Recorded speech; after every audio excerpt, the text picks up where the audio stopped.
إن الحمد لله نحمده ونستعينه ونستغفره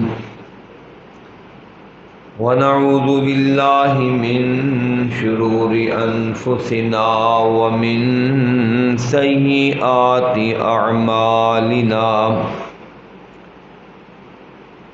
من يهده الله فلا مضل له ومن يضلله فلا هادي له وأشهد أن لا إله إلا الله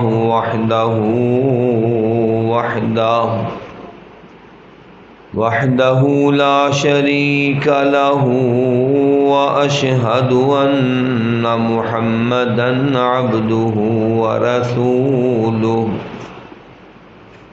صلى الله تعالى عليه وآله وسلم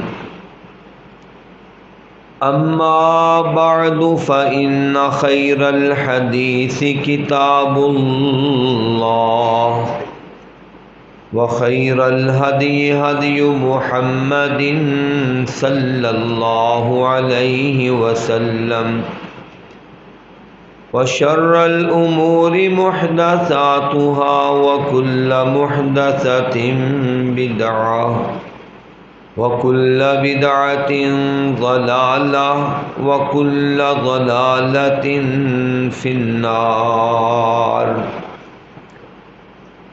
اللهم صل على محمد وعلى آل محمد كما صليت على إبراهيم وعلى آل إبراهيم إنك حميد مجيد اللهم بارك على محمد وعلى آل محمد كما باركت على إبراهيم وعلى آل إبراهيم إنك حميد مجيد أعوذ بالله السميع العليم من الشيطان الرجيم بسم الله الرحمن الرحيم وَلَقَدْ نَعْلَمُ أَنَّكَ يَضِيقُ صَدْرُكَ بِمَا يَقُولُونَ فَسَبِّحْ بِحَمْدِ رَبِّكَ وَكُن مِّنَ السَّاجِدِينَ وَاعْبُدْ رَبَّكَ حَتَّى يَأْتِيَكَ الْيَقِينُ وقال الله تبارك وتعالى في مقام آخر إن لك في النهار سبحا طويلا وقال الله تبارك وتعالى في مقام آخر فَإِذَا فَرَغْتَ فَانصَبْ وَإِلَى رَبِّكَ فَارْغَب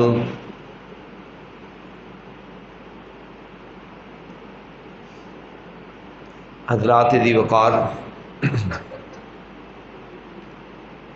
سب سے پہلے اللہ رب العالمین کی بڑائی کبریائی صفت و ستائش، اس کے بعد درود و سلام امام الانبیاء والمرسلین رحمت للعالمین خاتم النبیین جناب محمد الرسول اللہ صلی اللہ علیہ وآلہ وسلم کی ذات اقدس پر طاق رات کی مناسبت سے اور آج تکمیل قرآن کے حوالے سے ہم یہاں پر اللہ کے گھر میں جمع ہیں۔ ساری رات انشاءاللہ آج عبادت کی رات ہے، جاگنے کی رات ہے، عبادت کرنے کی رات ہے، ریاضت کرنے کی، تلاوت کرنے کی رات ہے۔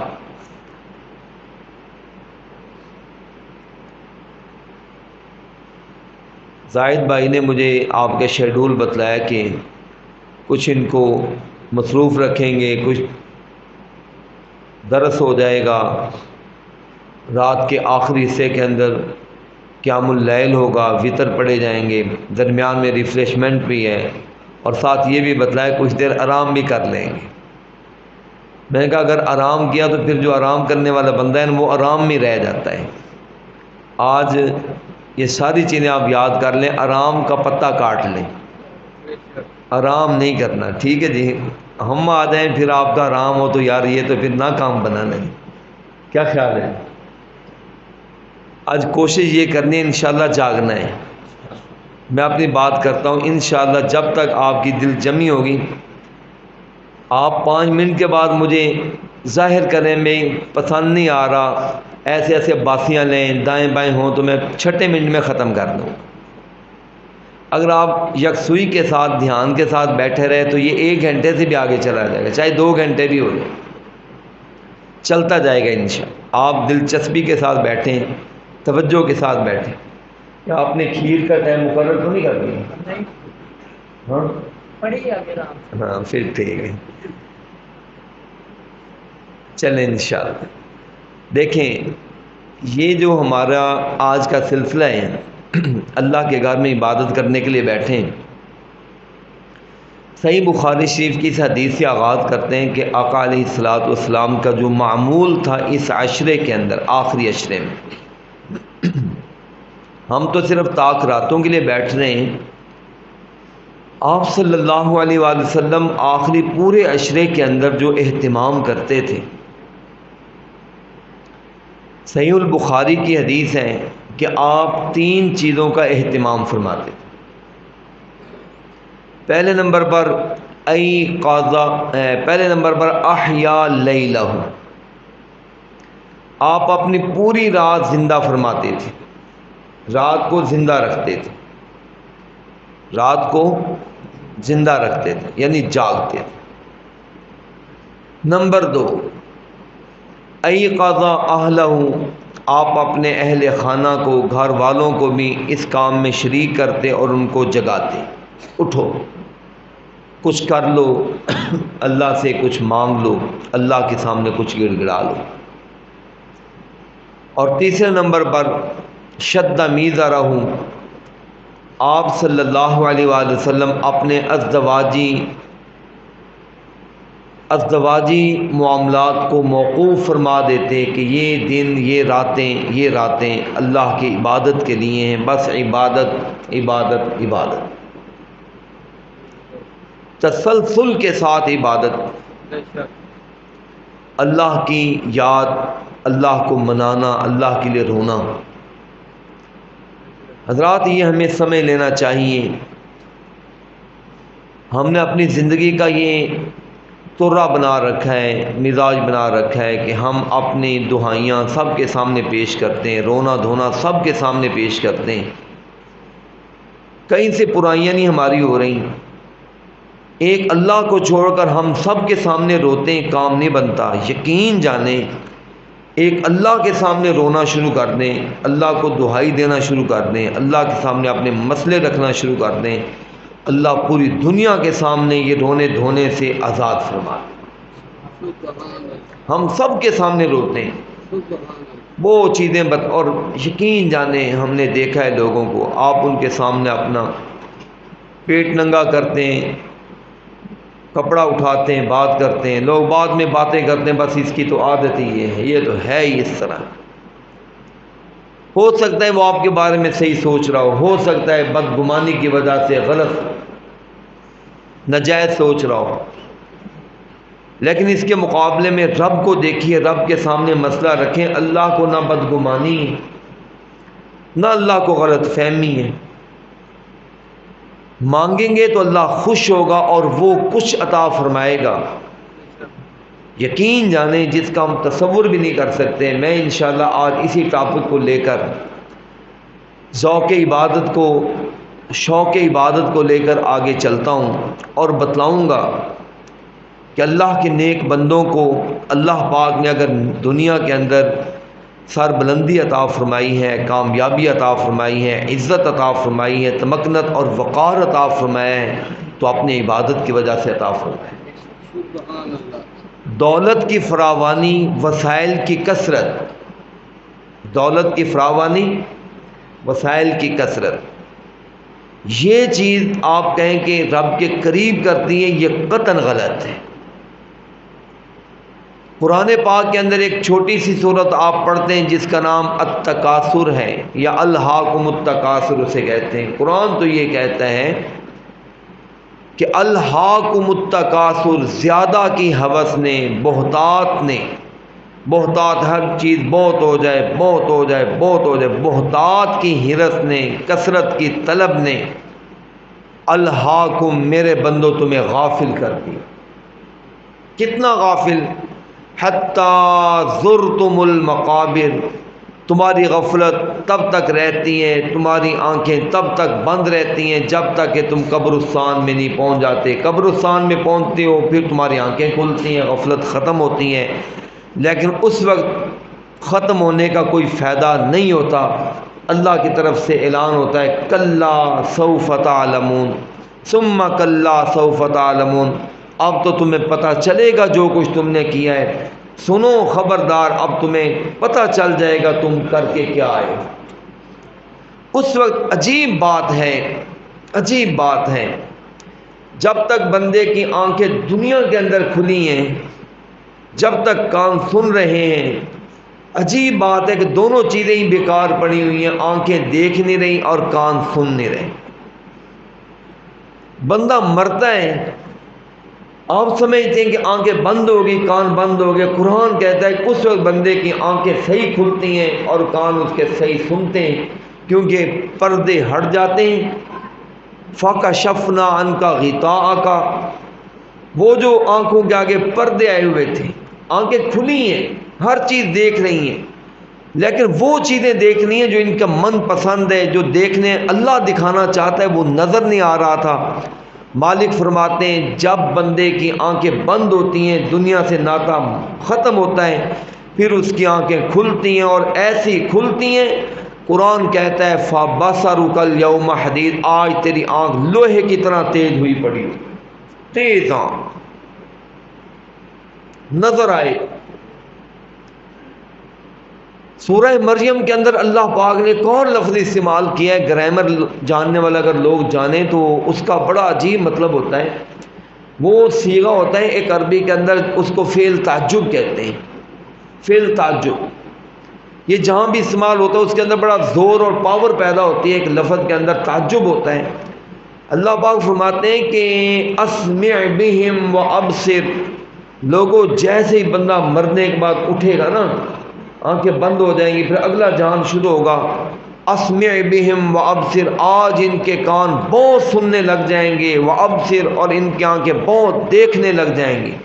دنیا میں جو کان سن نہیں رہے تھے، قرآن کہتے ہیں نا لہم آذان لا یسمعون بہ، کان ہیں سنتے ہی نہیں، آنکھیں ہیں دیکھتے ہی نہیں ہیں، بلکہ اللہ فرماتے ہیں لا تعمل ابصار، آنکھیں نبینی نہیں ہیں، آنکھوں کو نظر آ رہا ہے، لیکن لا تعمل انہا لا تعمل ابصار ولکن تعمل قلوب التی فی الصدور، آنکھیں اندھی نہیں، سینوں کے اندر دھڑکنے والے دل اندھے ہو چکے۔ یہ قرآن پاک کی حقیقتیں ہیں، یہ قرآن پاک کی سچائیاں ہیں۔ انشاءاللہ العزیز آج کی رات میں ہم کوئی اچھی باتیں معلوم کرنے کی کوشش کریں گے، آپ اور میں اللہ گھر میں بیٹھیں، کوشش کریں کچھ لے کر۔ میں ویسے شعر و شاعری مجھے اتنی آتی نہیں، نہ وہ ہو سکے گی، یہ سادہ انداز میں آپ سے باتیں ہوں گی۔ میں بھی ایک درد لے کر آیا ہوں، میں ایک سوچ لے کر آیا ہوں کہ آج کی رات ہے، بیٹھ کر عبادت کرنا، ریاضت کرنا وہ بہت افضل ہے، لیکن آپ کو ایک عبادت اور ریاضت کی طرف لے کر آنا یہ بھی بہت بڑی عبادت ہے کہ ہم اپنے آپ کو سمجھیں کہ ہم کدھر جا رہے ہیں۔ اگر ہم اپنی زندگی کی، میں 10-15 بہاروں کی بات نہیں کر رہا جس کی ان سے زیادہ عمریں 20 سال ہے، 25 30 سال ہے، 35 40 45 50 60 70 سال جن کی عمر ہے، میں کہتا ہوں ایک مرتبہ اپنے آپ کو کھنگال لیں، ایک مرتبہ اپنے آپ کو دیکھیں، ہم نے زندگی کہاں گزار لی ہے، کہاں جا رہے ہیں، بہت ساری زندگی گزر چکی ہیں۔ اور اسی طرح ایک دن یہ بلبلہ جو ہے نا، پانی کا بلبلہ، بظاہر پانی کے اوپر تیرتا ہے، وہ بہت بڑا نظر آتا ہے، لیکن آپ کو پتہ ہے جب ختم ہوتا ہے تو اس کا نام و نشان بھی باقی نہیں ہوتا۔ بالکل اللہ پاک فرماتے ہیں اسی طرح قومیں دنیا کے اندر جو گزری ہیں، اتنی قومیں تھیں، لیکن فجعلناہم احادیث، اب وہ صرف باتیں رہ گئیں، ومزقناہم کل ممزق، اور ہم نے ان کو پورے طریقے سے توڑ پھوڑ کر رکھ دیا۔ کیوں؟ انہوں نے اپنے وقت کو صحیح استعمال نہیں کیا تھا اور معصیت کی زندگی بسر کرتے کرتے اپنے رب کے پاس پہنچے۔ جبکہ یہی بندہ جو زندگی بسر کرتے کرتے آنکھیں کھلی ہوئی ہیں، کان سن رہے ہیں، لیکن استعمال نہیں کر رہا۔ صحیح حدیث پاک میں نبی پاک علیہ السلام ایک مرتبہ ایک قبر کے پاس سے گزرے، کہا صحابہ کیا تم جان سکتے ہو، بتلا سکتے ہو کہ اس قبر والے کی سب سے بڑی خواہش کیا ہے، یہ کیا چاہتے ہیں؟ کہنے لگے آقا صلی اللہ علیہ وسلم آپ فرمائیے۔ آپ نے فرمایا یہ چاہتا ہے کہ صرف رکعتان خفیفتان تحقرونہما وتخففونہما، اس طرح کے الفاظ آپ نے فرمایا صرف 2 رکعتیں جو بہت ہلکی ہلکی ہوں، جن کی تمہاری نظر میں کوئی وقت ہی نہیں ہے، تم آج جن کو ویلیو نہیں دیتے ہو، گزر جاتے ہو، وقت تمہارا گزر جاتا ہے، کوئی پرواہ ہی نہیں ہوتی۔ یہ چاہتا ہے کہ اب صرف مجھے اتنا موقع ملے کہ رکعتان 2 رکعتیں ہوں، میں دنیا کے اندر جاؤں، باقی دنیا کا مال و منال، پراپرٹیاں، جائیدادیں ساری کی ساری میں کسی اور کے دے دوں، دنیا کے اندر جا کر صرف مجھے 2 رکعتیں پڑھنے کا موقع مل جائے۔ لیکن حضرات اس کو یہ موقع بھی کبھی نہیں ملتا۔ بندے کی خواہش مجھے نیکی کا موقع ملا۔ یہ عجیب چیز ہے کہ مرنے کے بعد کوئی آدمی بھی یہ نہیں کہے گا میں نے جا کر کاروبار کرنا، کوئی آدمی بھی۔ قرآن پاک کے اندر کئی واقعات موجود ہیں، کئی واقعات اس طرح کی چیزیں موجود ہیں۔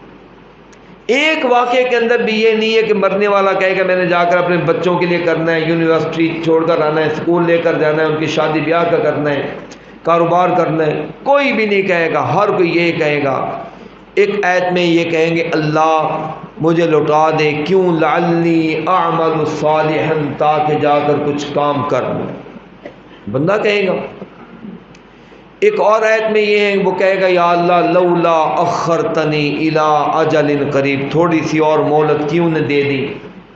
کیوں؟ کیا کرے گا؟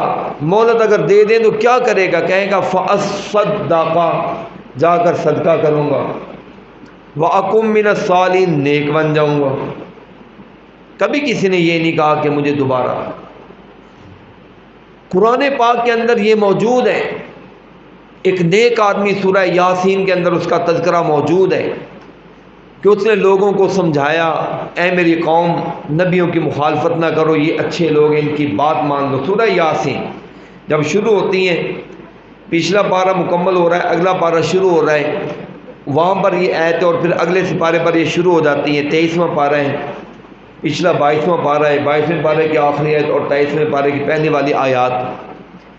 وہ بھی یہ کہتا ہے یا اللہ ان لوگوں نے مجھے مار دیا، اس نے دین کی دعوت دی، لوگوں نے اس کو پکڑ لیا، مار مار کر بیچارے کو اتمویا کر دی، کرتے کرتے اس کو ختم کر دیا۔ وہ کہتا کیا تھا کہ لوگوں اتخذ من دونہ آلہہ، تم نے کئی خدا بنا رکھے، میں کئی خدا نہیں، ایک اللہ کو پوجنے والا ہوں۔ اس کا صرف یہی قصور، مارا لوگوں نے اس کو، مار دیا، مارتے مارتے وہ بیچارہ مارا گیا۔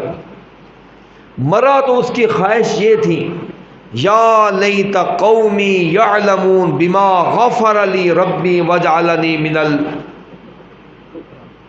سبحان اللہ، کاش کہ میری قوم کو پتہ چل جائے کہ آج میرے رب نے کتنی بڑی مجھے مغفرت کی سوغات عطا فرما دی، مجھے معاف کر دیا۔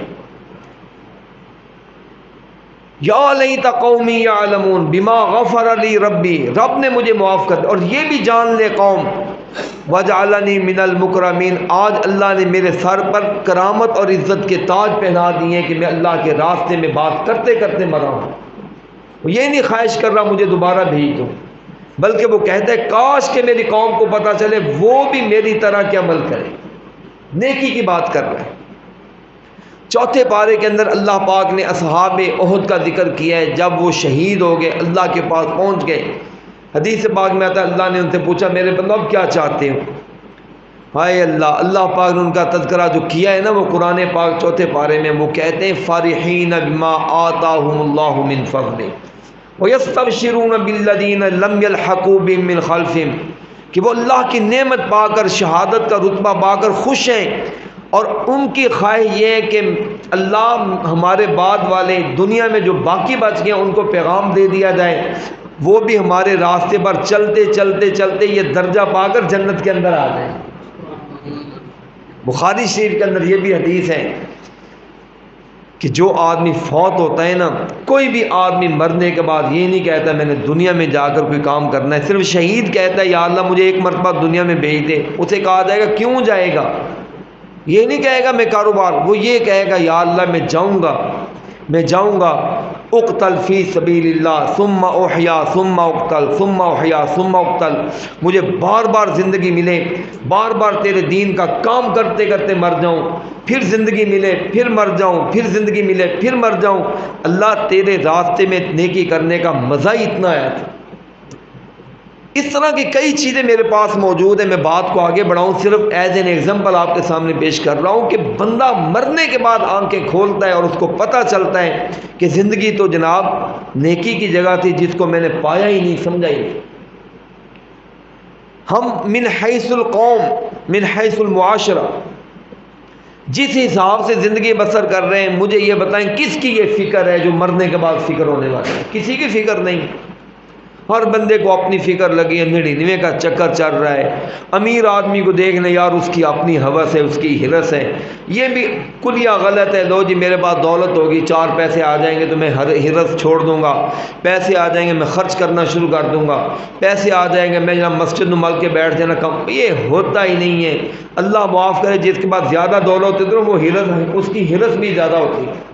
نسبتاً میں نے دیکھا ہے غریب لوگ غربت میں رہتے ہیں ان کا دل نرم ہوتا ہے، امیر لوگوں کا دل زیادہ سخت ہوتا ہے، وہ زیادہ پیچیدہ ہوتا ہے، ان کی اپنی سوچ ہوتی ہے، اپنی دنیا ہوتی ہے، وہ ساری دنیا کو کیڑا مکوڑا سمجھ کر کہتے ہیں ان کو کیا پتہ ہے، بس ایسے ان کی اپنی سوچ بن جاتی ہے۔ بخاری شریف میں حدیث ہے، آقا علیہ الصلوۃ والسلام نے فرمایا اگر آدم کے بیٹے کے پاس سونا ہو، آقا علیہ الصلوۃ والسلام فرماتے ہیں لو کان لابن آدم وادی من ذہب، اگر آدم کے بیٹے کے پاس پورا ٹاؤن،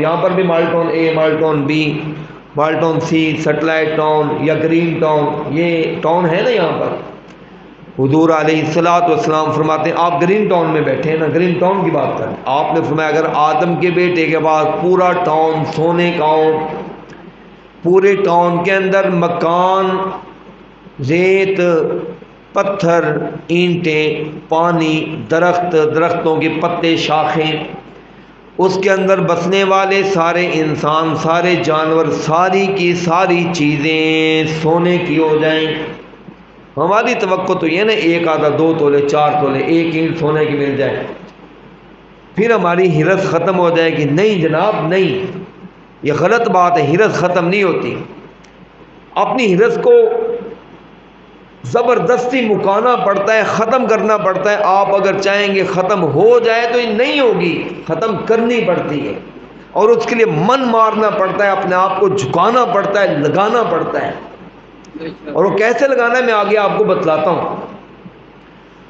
آقا علیہ الصلوۃ والسلام نے فرمایا اگر آدم کے بیٹے کے بعد پوری وادی سونے کی ہو جائے، ہر چیز اس کا، ریت پتھر ہر چیز سونے کی ہو جائے، کیا سمجھتے ہو کہ اس کی طمع اور ہرس ختم ہو جائے گی؟ آقا فرماتے ہیں لا يحب ان يكون له وادی اخرى، پھر اس کی خواہش ہو جائے گی کہ ایک تو بن گئی، اب دوسری بن جائے گی، تو پھر وہ کیا کہے گا، مجھے تیسری مل جائے۔ آقا فرماتے ہیں لوگوں، بندے کی ہرس اور ہوس کو، بندے کی آنکھوں کی طمع کو لا یملأہ الا التراب، قبر کی مٹی ہی صرف بھر سکتی ہے، دنیا کی دولت بندے کی خواہش اور تمنا کو پورا نہیں کر سکتی، کبھی بھی ختم نہیں کر سکتی۔ بلکہ بخاری شریف کے ایک اور حدیث آقا فرماتے ہیں لوگوں، جس پیٹ کی خاطر تم سب کچھ کرتے ہو، یاد رکھو پیٹ کی اتنی فکر نہ کیا کرو، قبر کے اندر سب سے پہلے تمہارے پیٹ نہیں خراب ہونا ہے۔ سب سے پہلے کس نے خراب ہونا ہے جناب؟ جس کی خاطر ہم نے سب کچھ ایک کر رکھا ہے، لکڑ بھی ہضم، پتھر بھی ہضم، حلال بھی اپنا، حرام بھی اپنا، جس کا آ رہا ہے ہم کھاتے جا رہے ہیں، پیتے جا رہے ہیں۔ کچھ لوگ ہوتے ہیں وہ کہتے ہیں لو جی کر صاحب ہم حرام نہیں کھاتے، ہم کسی کا دو نمبری نہیں کرتے، ٹھیک ہے جی۔ یہ سارا دن لوگوں کے ساتھ واسطہ ہوتا ہے، آپ کو مجھ سے زیادہ واسطہ ہوگا۔ عجیب و غریب لوگوں کی سوچیں، کار سے میں نے کبھی نجائز نہیں کیا، میں نے کہا بالکل ٹھیک، نجائز نہیں کرتے، لیکن یہ بتلاؤ آپ جائز کماتے ہوئے اللہ کے سارے حقوق پورے کرتے ہو، نماز پڑھتے ہو؟ کہتے ہیں نماز نہیں پڑھتا، کرتا کماتا حلال ہو، روزہ نہیں رکھتا لیکن رزق حلال کا کماتا ہوں۔ یہ کون سی شرافت ہو گئی؟ آپ اللہ کے حقوق کو پامال کرتے کرتے رزق حلال کمائیں گے، وہ بھی غلط ہے۔ تمام فقہا نے لکھا ہے قرآن پاک کی یہ جو آیت ہے سورہ جمعہ کے اندر 28ویں پارے کی کہ لوگوں جب جمعے کا ٹائم ہو جائے تجارت کو چھوڑ دو۔ اگر اس وقت میں اگر کوئی آدمی تجارت کر رہا ہے تو وہ حرام کما رہا ہے، چاہے وہ رزق حلال کے لیے بیٹھا ہے۔ آپ چلے جائیں حرم شریف میں، وہاں پر جمعہ نہ پڑے تجارت کرتے رہیں، جمعے کے ٹائم کے اندر کی ہوئی تجارت حرام ہوتی ہے۔ اس وقت میں ولیمہ کرنا کرانا یہ بھی غلط ہے، اس وقت میں خام خواہ کا سفر کرنا وہ بھی حرام ہے۔ جائز کوئی مجبوری ہے تو آپ کر سکتے ہیں، جائز کوئی مسئلہ ہے تو وہ کر سکتے ہیں۔ خام خواہ کا اس وقت میں آپ اپنے فنکشن کریں، اس وقت نیند کر لیں، بلکہ جمعے کے وقت میں آپ بیٹھ کر گھر کے اندر ذکر اذکار بھی نہیں کر سکتے، اس وقت میں بیٹھ کر نفل نوافل بھی نہیں پڑھ سکتے۔ جمعے کے ٹائم میں مسجد میں آ کر جمعہ سننا فرض ہے۔ جمعے کے امام صاحب کے خطبے کے دوران میں آپ تسبیح لے کر تسبیح نہیں کر سکتے، وہ غلط ہے، کیونکہ اس وقت آپ کو حکم ہے کہ صرف امام کا خطبہ سنو۔ ہر چیز کا ایک مزاج، ایک حکم ہے۔ ہم اپنی مرضی کے ساتھ میں رزق حلال کما رہا ہوں، نماز چھوڑ کر کیا فائدہ تیرے رزق حلال کمانے کا؟ حرام ہے اس وقت میں۔ نماز کے ٹائم میں جو آدمی رزق حلال کمائے گا وہ بھی غلط ہے۔ روزے کی وجہ سے جو آدمی رزق حلال کما رہا ہے، جی روزہ نہ رکھوں تاکہ میں رزق کما لوں، غلط ہے، حرام ہو جائے گا جب آپ نے روزہ چھوڑ دیے۔ مختلف قسم کے لوگ، ہر بندے کا اپنا مزاج۔ میں عرض کر رہا تھا کہ ہم یہ سمجھتے ہیں کہ ہماری ہوس ختم ہو جائے گی دولت کما کر، نہیں ختم ہو۔ یقین جانے غریب لوگوں کی اتنی خواہشات بڑی نہیں ہوتی جتنی امیر لوگوں کے، ان کے اپنے ہی دنیا ہوتی ہے، اپنے ہی مزاج ہوتے ہیں۔ جتنا غریب آدمی ہے، چھوٹی سوچ ہے، اس کے چھوٹے معاملات، چھوٹے خواہشات ہوں گے، جتنا بڑا بڑھتا جاتا ہے بندہ اس کی خواہشات بھی بڑھتی جاتی ہیں۔ بخاری شریف میں حدیث ہے، نبی پاک علیہ الصلوۃ والسلام نے ایک مرتبہ لکیر بنا کر، چوکٹا بنا کر، مثال دے کر سمجھایا، اور صحیح بخاری شریف میں جہاں یہ حدیث آئی ہے نا، امام بخاری رحمۃ اللہ علیہ نے حدیث نقل کی ہے، شارحین نے حاشیے کے اندر اس کی وہ تصویر بھی بنا دی ہے۔ آقا علیہ الصلوۃ والسلام نے ایک مرتبہ ایک چوکٹا بنایا، زمین کے اوپر ایسے 4 نکریں بنا کر اس کے اندر ایک نکر کھینچ دی، بڑی ساری لکیر کھینچ دی، پھر 4 دیواری سے باہر مزید ایک ہلکی سی دیوار کھینچ دی، ہلکی سی لکیر کھینچ دی، درمیان کے اندر جو لکیر موجود ہے اس کے ارد گرد آپ نے چھوٹے چھوٹے نشان لگا دیے، جس طرح یہ نقطے ہوتے ہیں، نقطے لگا دیے۔ آپ نے فرمایا لوگوں، یہ تمہیں سمجھانے کے لیے میں نے لکیر کھینچی ہے، یہ نقشہ بنایا ہے، جو چوکٹا بنا ہوا ہے یہ چوکٹا اور اس کے اندر جو لکیر موجود، لوگوں جو لکیر ہے یہ ہر انسان ہے، میں نے انسان کا نقشہ بنا کر دکھلایا کہ یہ بندہ ہے، اور اس کے ارد گرد جو چوکٹا بنا ہوا ہے یہ اس کی موت کا چوکٹا۔ کوئی بندہ بھی اس چوکٹے سے باہر جیسے بھی کر لے، جتنا بھی بھاگ لے، دائیں بائیں، آگے پیچھے، اوپر نیچے، پاکستان کو چھوڑ کر باہر چلا جائے، باہر سے ادھر آ جائے، کچھ بھی کر لے، بندہ اس چوکٹے سے باہر، یہ بندے کی موت ہے۔ اور اس کے ارد گرد جو چھوٹے چھوٹے نشان ہیں، یہ بندے کو پیش آنے والی آزمائشیں اور امتحان، کبھی ایک مصیبت چمٹ جاتی ہے، کبھی دوسرا مسئلہ، کبھی تیسری مصیبت، کبھی چوتھا مسئلہ۔ اگر بندہ ایک سے بچتا ہے تو دوسری، دوسری سے بچتا ہے تو تیسری، تیسرا ختم کرتا ہے تو چوتھا آگے موجود ہوتا ہے۔ کرتے کرتے کرتے بندے کی زندگی ختم ہو جاتی ہے، مسئلے۔ پھر آپ نے فرمایا صحابہ تم نے دیکھا ہے کہ چوکٹے کے بعد بھی میں نے ایک لکیر لگا دی ہے، یہ کیا ہے؟ کہا بندے کی موت، بندے کی جو حدود ہیں وہ تو چوکٹے کے اندر ہے، لیکن بندے کی خواہشات موت سے بھی آگے بڑھی ہوئی ہیں، یہ کر لوں، وہ کر لوں، وہ کر لوں، حالانکہ بندہ چوکٹے سے باہر جا سکتا ہے، پل کی خبر نہیں، اور سامان کتنا ہوتا ہے؟ 100 برس کا سامان، اور پل کی خبر نہیں ہوتی۔ یہ بندے کا حال ہو۔ اب یہ حقیقت کو ذرا ریئلٹی کو سمجھیں کہ یہ بندے کے بارے میں بتلا دیا کہ بندے کی خواہش ہے، وہ کبھی خواہش پوری نہیں ہو سکتی۔ چلے میں آپ کو 30 پارے کی ایک آیت سناتا ہوں، ذرا اس کو بھی دیکھیں۔ اللہ رب العالمین فرماتے ہیں بندے کی خواہش، اس کو چیزیں اچھی لگتی ہیں۔ زُيِّنَ لِلنَّاسِ حُبُّ الشَّهَوَاتِ مِنَ النِّسَاءِ، بندے کے کچھ خواہشات ہیں، دل پسند چیزیں، زُيِّنَ جو کہ اس کو بھاتی ہیں، اس کو اچھی لگتی ہیں۔ وہ کون کون سی چیزیں ہیں جن کے اوپر بندہ مر مٹتا ہے، فدا ہو جاتا ہے، بندے کو بڑی اچھی لگتی ہیں؟ اللہ پاک نے ان کا تذکرہ کیا ہے۔ وہ چیزیں کیا ہیں؟ اللہ پاک فرماتے ہیں مِنَ النِّسَاءِ وَالْبَنِينَ، عورت کے لیے مرد کے اندر زینت ہے، اور مرد کے لیے عورت کی خواہش یہ زینت ہے۔ والبنین، مرد اور عورت چاہتے ہیں کہ اللہ پاک ہمیں اولاد کی نعمت بھی عطا فرمائے۔ کیسا سہانا نور ہے یہ، کتنا پیارا پھول ہے یہ، کتنی بڑی نعمت ہے یہ۔ اللہ پاک فرماتے ہیں یہ ہر بندے کی خواہش ہے کہ اس کی اولاد ہو۔ والبنین والقناطیر المقنطرۃ من الذهب والفضہ، پھر بندے کی خواہش یہ ہے کہ میرے پاس صرف دولت نہ ہو بلکہ دولت کے انبار ہوں۔ قرآن کہتا ہے والقناطیر، خزانے ہی نہیں، المقنطرہ، بڑے بڑے ڈھیر لگے ہوئے خزانے۔ خزانے کس چیز کی؟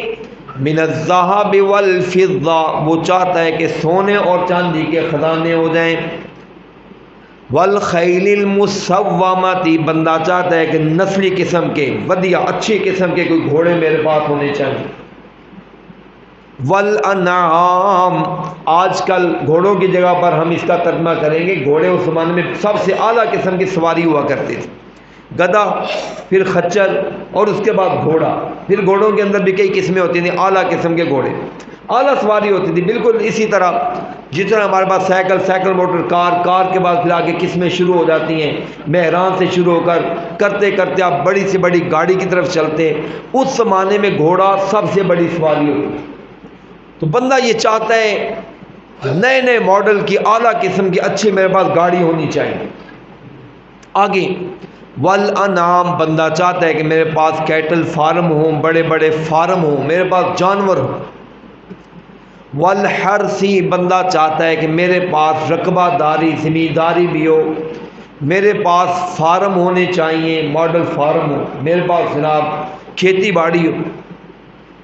اللہ پاک فرماتے ہیں میرے بندوں کوئی شک نہیں ہے کہ ہر بندہ ان محبتوں کے اندر گرفتار، ہر بندہ ان خواہشوں کا اسیر، عالم ہو غیر عالم ہو، چھوٹا ہو بڑا ہو، نیک بد، ہر بندے کے خواہش ہے۔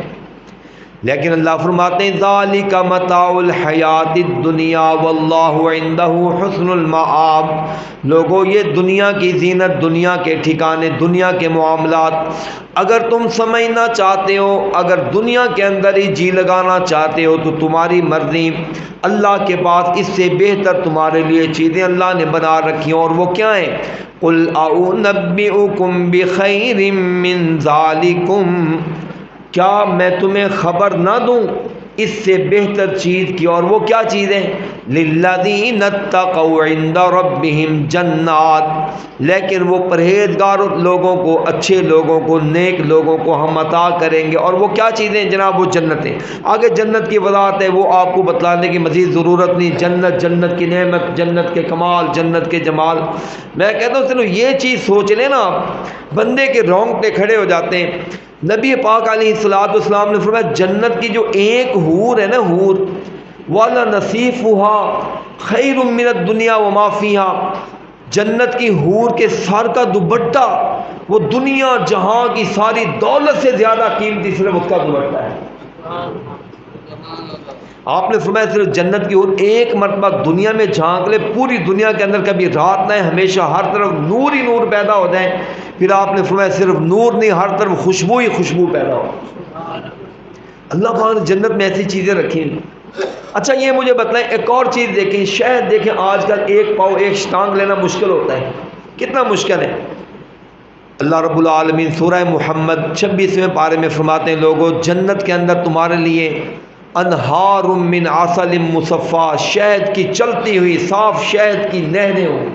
حالانکہ دنیاوی عقل سے سوچے نا، شہد کی میں کہتا ہوں خالی چلانا مشکل ہمارے لیے ممکن نہیں ہے، تو نہر چلانا کیسے ہو؟ پھر وہاں پر چلے دیکھ لیں۔ اور بات بتلاؤں، چلو شہد میں مشکل ہے، دودھ بڑا عام ہے، لیکن دودھ کا آج کل جو حالات ہے نا جی، الامان والا فیس، دودھ کے بارے میں آپ کو پتہ ہے، اللہ فرماتے ہیں انہار من لبن، لبن خالصا، وہاں پر اللہ پاک تمہارے لیے دودھ پیدا کرے گا، دودھ ہوگا، دودھ لم یتسنہ، وہ دودھ ایسا ہوگا جس کو کبھی پھٹکے گا نہیں، خراب نہیں ہوگا، پھٹے گا نہیں کبھی، یہ جنت کے اندر۔ اور آج کل دیکھ لیں دودھ تو بہت ہے، لیکن وہ خوش نصیب آدمی ہوگا جو اس کو دودھ ملتا ہوگا، کیا خیال ہے؟ ہمارے مسجد میں ایک شاہ صاحب ہیں، وہ نماز پڑھتے ہیں، جمعہ پڑھتے ہیں، مجھے کہنے لگے کار صاحب میرے نا کافی دن ہو گئے، بچوں کی طبیعت خراب، خود خراب، موشن کبھی لگ جائے، کبھی کچھ ہو، کبھی کچھ ہو، کبھی کچھ ہو، ڈاکٹروں کے پاس گیا جی، ڈاکٹروں نے کافی علاج کروایا۔ ایک دن میرے ایک دوست کہنے لگا یار شاہ جی آپ اپنے گھر کا دودھ تو چیک کروائیں، دودھ آپ کیسا پی رہے ہیں؟ کہتا جی وہ میرا بندہ بڑا قابل اعتماد ہے، اور دودھ ہی جڑے انہیں کوئی بندہ بیٹھا تو نہیں یا کسی کوئی رشتہ دار بیٹھا ہو، اور خیال کرے جی یہ نا پھر بعد میں کہتے ہیں کار صاحب نے ساڑھا نام ہی دسیا ہونا جی کسی نے، اچھا ہے نا۔ وہ کہنے لگا جی دودھ، میں اسے کہتا تھا 2-4 ہفتوں کے بعد میں نے بات کرنی، یار دودھ، کہتا ہے شاہ جی میں تو تھوڑے واسطے خالص دودھ لے کے آتا جی، اور دیکھو ڈبا انہیں علیحدہ رکھا ہوں، اور اللہ انہوں ہدایت دے ہر بندے نے دے کے نا پھر وہ ڈبے بھی کاٹ کے نا علیحدہ پا دیتے ہیں تاکہ ہر بندے نے کہیں جی تھوڑے واسطے میں اسپیشل لے کے۔ کہتا جی دودھ، میں اسے کہتا رہتا تھا، میں نے دوست کو کہا یار دودھ کے بارے میں تو الحمدللہ میرا دل مطمئن ہے، دودھ بڑا اس کا اچھا ہوتا ہے، اچھا ہوتا ہے، اور شہری لوگوں کو بیچاروں کو اتنا ہی پتا ہوتا ہے کہ دودھ اچھا ہی ہوتا ہے۔ کہنے لگا جی، مجھے کہنے لگا نہیں آپ دودھ چیک کروائیں، کہتے ہیں اینگرو ہمارے خانپور میں بہت بڑا ایک کلیکشن سینٹر ہے دودھ کا، کہتا ہے میں نے وہاں سے چیک کروایا، وہ ہماری مسجد کے قریب ہے، چیک کروایا، اس نے مجھے جو رزلٹ دیا نا رپورٹ، کہنے لگا شاہ جی ماشاءاللہ آپ کے دودھ میں ہر چیز موجود ہے سوائے دودھ کے، ہر چیز موجود ہے سوائے، کہتا ہر چیز اس کے اندر ماشاءاللہ انہوں نے ڈالی ہے، دودھ موجود نہیں ہے اس کے اندر۔ یہ تو ہمارے حال ہیں۔ میں عرض یہ کر رہا تھا دودھ یہاں پر لینا کتنا مشکل، ماں کا دودھ ہی بس خالص ملتا ہے، اور دنیا کے اندر یہ تصور میں نہیں آتا، حالانکہ دیکھیں کتنے بڑے بڑے لوگوں کیٹل فارم میں کیا کچھ ہے، لیکن دودھ نہ یاد ہے، ملتا نہیں، عقل نہیں مانتے۔ اللہ پاک فرماتے ہیں وہاں پر ہم تمہارے لیے دودھ کی نہریں چلا دیں۔ چلیں آیت پڑھ دوں آپ کے سامنے، اللہ پاک فرماتے ہیں مثل الجنت التی وعد المتقون، مثال اس جنت کی جس کا اللہ پاک نے وعدہ کر رکھا ہے، کن سے؟ متقین کے۔ میں ابھی وضاحت کروں گا، جو ہم روزہ رکھتے ہیں نا وہ بھی تقوی کے لیے رکھتے ہیں۔ اللہ پاک فرماتے ہیں پرہیزگاروں کے لیے جو ہم نے جنت تیار کر رکھی ہے اس کی مثال وہ کیسی ہے، اس کی مثال اور تشبیہ اللہ پاک فرماتے ہیں فیہا انہار من ماء غیر آسن، فیہا انہار من ماء غیر آسن، پہلے نمبر وہاں پر پانی ہوگا جو گدلا اور خراب نہیں ہوگا۔ اب آپ دیکھ لیں ہمیں پاکستان میں پینے کے لیے صاف پانی میسر نہیں، کتنے مشکلات ہیں، ایک ایک پلانٹ چلانے کے لیے کتنی محنت کرنی پڑتی ہے، فلٹر بدلانے پڑتے ہیں، کتنا خرچہ بھرنا پڑتا ہے۔ حضرات وہاں پر اللہ کی طرف سے نہ خراب ہونے والا پانی موجود، وَأَنْهَارٌ مِّن لَبَنٍ لَّمْ يَتَغَيَّرْ طَعْمُهُ، لوگوں وہاں پر دودھ کی نہریں جو دودھ کبھی خراب ہونے والا، سبحان اللہ۔ آگے کیا ہے جی؟ وَأَنْهَارٌ مِّن خَمْرٍ لَذَّةٍ لِّلشَّارِبِينَ، وہاں پر تیسرے نمبر پر اللہ پاک نے جنت کے اندر جنتی شراب کی نہریں چلا دینی، جنت کی شراب۔ اور قرآن پاک میں دوسری جگہ پر یہ ہے کہ جنت کی شراب اس کو شراب طہور کہا جاتا ہے، پاک شراب ہے، پلیت شراب۔ اور شراب کی خاصیت اللہ یہ فرماتے ہیں کہ دنیا کی شراب پی کر بندہ بہک جاتا ہے، سر دکھتا ہے، لیکن شراب کی وجہ سے لا فیہا غول ولا ہم عنہا ینزفون، نہ درد سر ہوگا اور نہ ہی اس کی وجہ سے بہکیں گے بلکہ حشاش اور بشاش ہو جائیں گے۔ وَأَنْهَارٌ مِّنْ عَسَلٍ مُّصَفًّى، چوتھے نمبر پر اللہ فرماتے ہیں وہاں پر ہم تمہارے لیے شہد میں مصفہ خالص صاف ستھرا شہد، ہم وہاں پر تمہارے لیے نہریں چلاتے ہیں۔ لیکن یہ کن کے لیے ہیں جناب؟ ان لوگوں کے لیے جنہوں نے اس حقیقت کو جانا ہے، جانیں گے کہ دنیا ایک آزمائش کا گھر ہے۔ اب حضرات میں آپ کو اس طرف لے کر آ رہا ہوں کہ یہ سمجھیں کہ دنیا کی چیزیں بھی ہمیں اچھی لگتی ہیں، کوئی شک نہیں ہے، لیکن اللہ پاک فرما چکے ہیں کہ میرے بندو دنیا کی چیزیں تمہیں اچھی لگتی ہیں، لیکن دنیا کی چیزوں کے ساتھ دل لگانے کے لیے میں نے تمہیں بھیجا ہی نہیں ہے۔ میں نے تو تمہیں دنیا کے اندر اس لیے بھیجا ہے کہ یہ چیزیں کھا پی لو، دیکھ لو، کر لو اور اس کے بعد آخرت کی تیاری کرو۔ اگر کوئی آدمی گھر بناتا ہے، اس کے اندر سہولیات پیدا کر لیتا ہے اعلیٰ قسم کے، وہاں پر سہولیات لے کر وہ اس مکان کے اندر اتنا غافل ہوتا ہے کہ نماز بھی نہیں پڑھتا، تو لوگوں یہ مکان اس کے لیے ہلاکت کا ذریعہ ہے کہ جو اس کو نماز اور عبادت سے روک رہا ہے۔ وہ مسجد نہیں جاتا، وہ نماز نہیں پڑھتا، باہر گرمی ہے، باہر تکلیف ہوگی، اس کا مطلب اس کے دولت نے، اس کے مکان نے اس کو نیکی سے روک رکھا ہے۔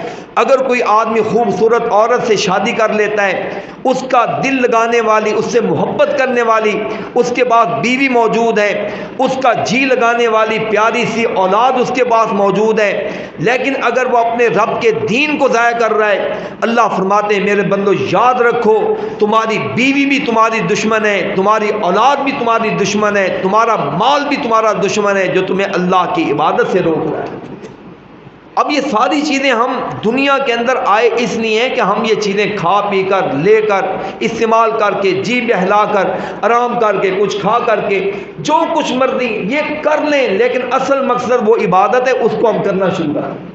اب دیکھیے ہم اصل مقصد کو چھوڑ کر سارے کام کرتے جا رہے ہیں، اصل مقصد پیچھے ہے، تو اس کا مطلب ہم بیکار زندگی بسر کر رہے ہیں۔ قرآن یہ کہتا ہے لوگوں ہم نے تمہیں بیوی کی نعمت اس لیے دی ہے تاکہ تم سکون کچھ کر لو اور اس کے بعد عبادت کرنا شروع کرو۔ اب ہم عجیب ہو گئے کہ عبادت چھوڑ گئی اور سارا دن سکون ہی سکون۔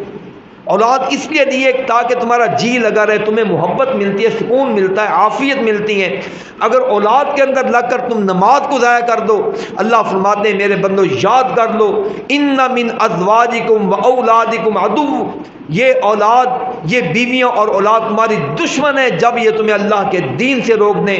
اے لوگو انما اموالکم و اولاد، دوسری ہے انما اموالکم و اولادکم فتنہ، یہ مال تو تمہیں اس لیے دیا ہے کہ چلو تم کھانا پینا اچھا کر لو، رہائش اچھی کر لو، بود و باش اچھی کر لو۔ اب یہ کیا ہوا کہ مال لے کر تم میری عبادت سے غافل ہو چکے ہو؟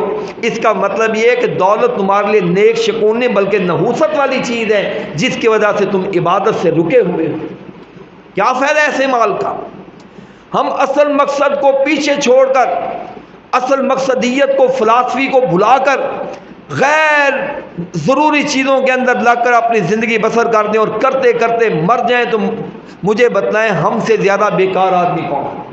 اللہ پاک نے ہمیں جو نعمتیں عطا فرمائی، جو دولت عطا فرمائی، میں کہتا ہوں صرف اپنے جسم کے اندر آپ غور کر کے دیکھ لیں، ہمارے جسم کے اندر اللہ پاک نے اتنی نعمتیں عطا فرمائی ہیں، اللہ پاک نے اتنے کمال عطا فرمائے، وہ کروڑوں کے نہیں اربوں کھربوں سے زیادہ قیمتی چیزیں ہیں۔ آپ کیا سمجھتے ہیں کہ اللہ پاک نے دنیا میں بھیجا ہے جاؤ جا کر مٹی کو رول لو، وہاں پر فضول پھر لو، کچے مکانوں کو پکا بنا لو، پکوں کے اندر پھر عیاشی کر لو، پھر مرنے کے بعد میرے پاس آ جاؤ؟ کیا اللہ پاک نے ہمیں بیکار پیدا کیا؟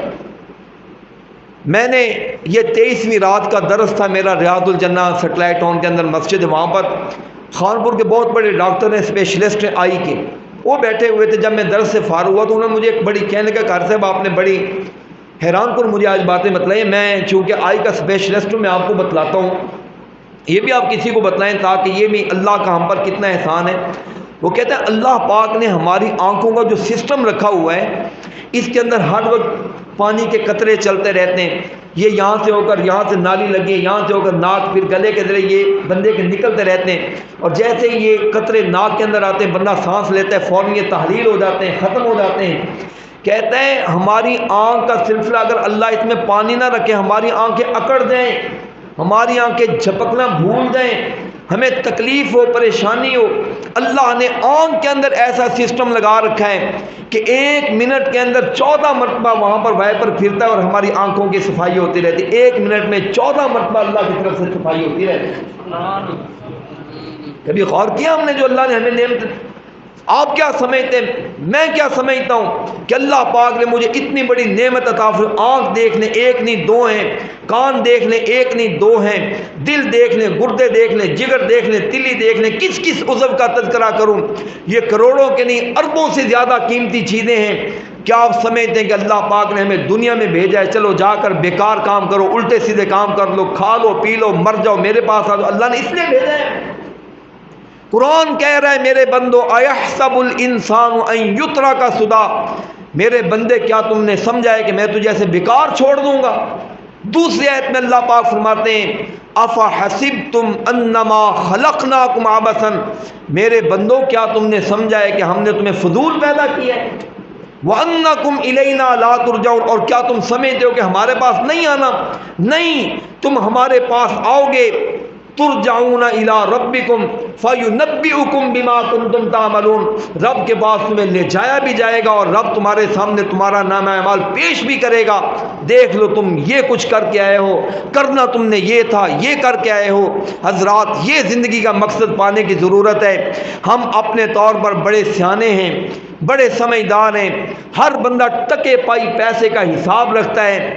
رکھیں ذرا کسی ملازم کو اپنے پاس، کام بتلائیں اس کو، میاں یہ مہینے کی تنخواہ ہے، صبح 9 بجے تو نے دکان پر آنا ہے، شام 5 بجے تجھے چھٹی ہوگی، درمیان میں 1 ٹائم کا کھانا، 2 ٹائم کی چائے بھی دوں گا، مہینے کے بعد 10 15 20 ہزار تیری سیلری بھی ہوگی۔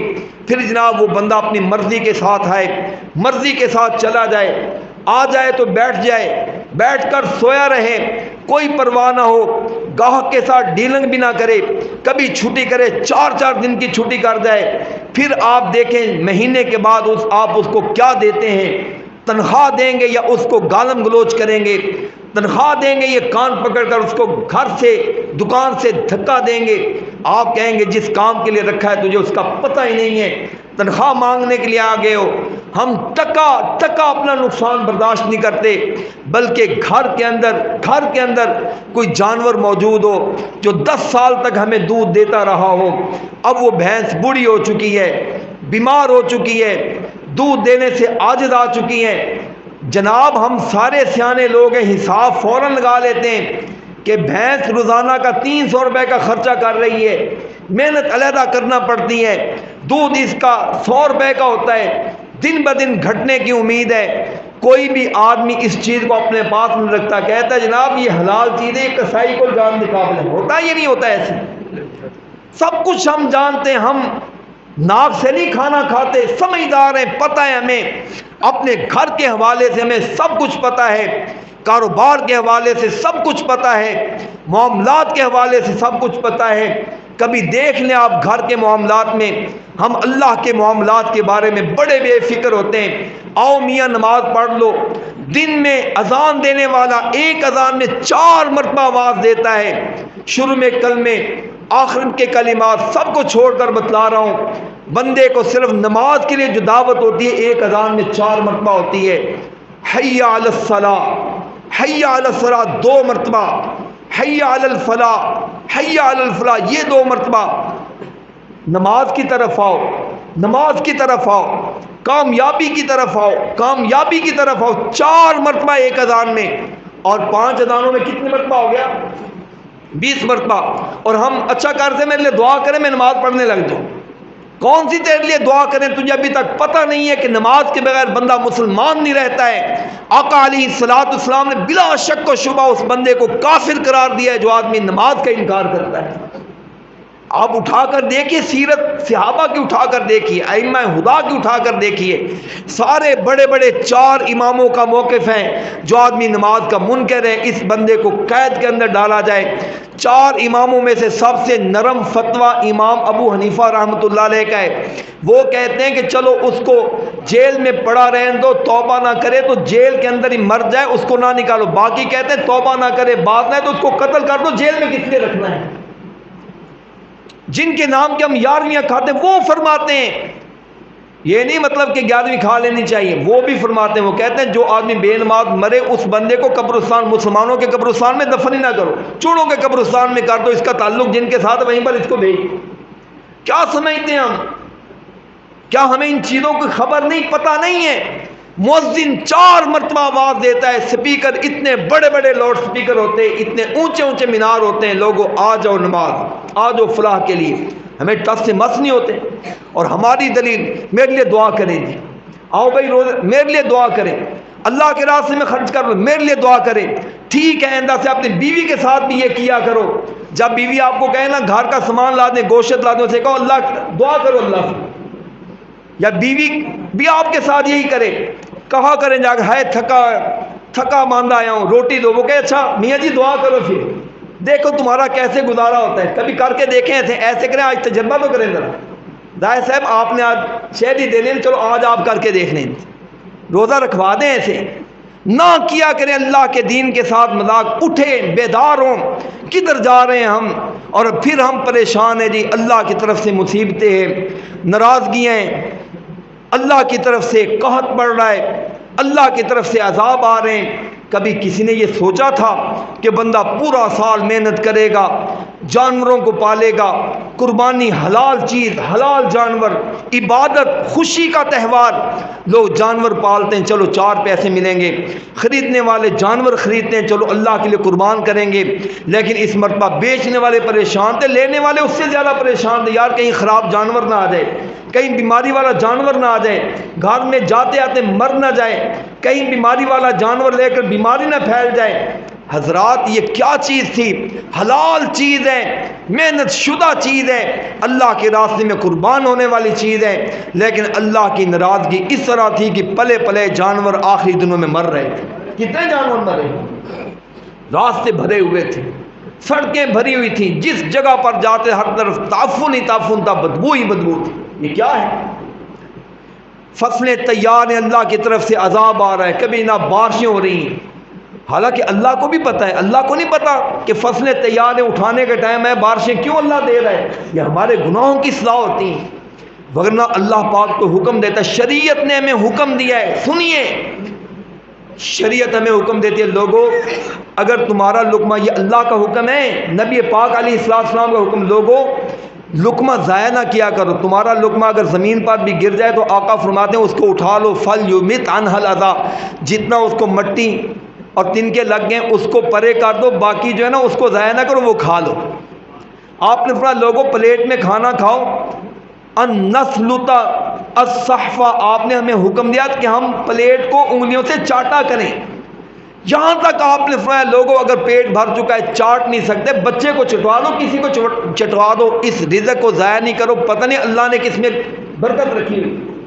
اللہ تو ہمیں ایک لقمہ ایک قطرہ ضائع کرنے کے نہیں کہتا۔ یہ کیسا ہو سکتا ہے کہ اللہ پاک ہمارے منوں کے من، گوداموں کے گودام پانی کے اندر بہاتے؟ یہ نہیں ہو سکتا۔ اگر یہ ہو رہا ہے تو ہمارے اپنے کرتوتوں کی وجہ سے ہو رہا ہے، اپنے اعمال کی وجہ سے ہو رہا ہے، یہ اپنے اعمال کی وجہ سے ہو رہا ہے۔ تو میں یہ عرض کر رہا تھا، اللہ کے لیے، اللہ کے دین کی طرف آئیے، اللہ کی رحمت کی طرف آئیے، اللہ کے قرآن کی طرف آئیے۔ اب میں نے عرض کیا کہ دیکھیں جنت اللہ نے دینی ہے، کن کو دینی ہے جناب؟ المتقون، مثل الجنت التی وعد المتقون۔ اب یہ جو ہم روزہ رکھ رہے ہیں اس کا مقصد کیا ہے مجھے یہ بتائیں، روزہ کس لیے ہم رکھتے ہیں؟ اللہ پاک فرماتے ہیں میرے بندو روزہ اس لیے رکھواتے ہیں تمہیں لعلکم تتقون، یا ایھا الذین آمنوا کتب علیکم الصیام کما کتب علی الذین من قبلکم لعلکم تتقون، لوگوں اس لیے روزہ رکھوا رہے ہیں تاکہ تمہارے اندر میرا ڈر پیدا ہو جائے، خوف پیدا ہو جائے۔ اب میں تقوی کی تعریف کرنے لگا ہوں، پہلے مجھے یہ بتلائیں آپ تھک تو نہیں گئے جناب؟ ہاں جی کیا ٹائم ہو گیا برا جی؟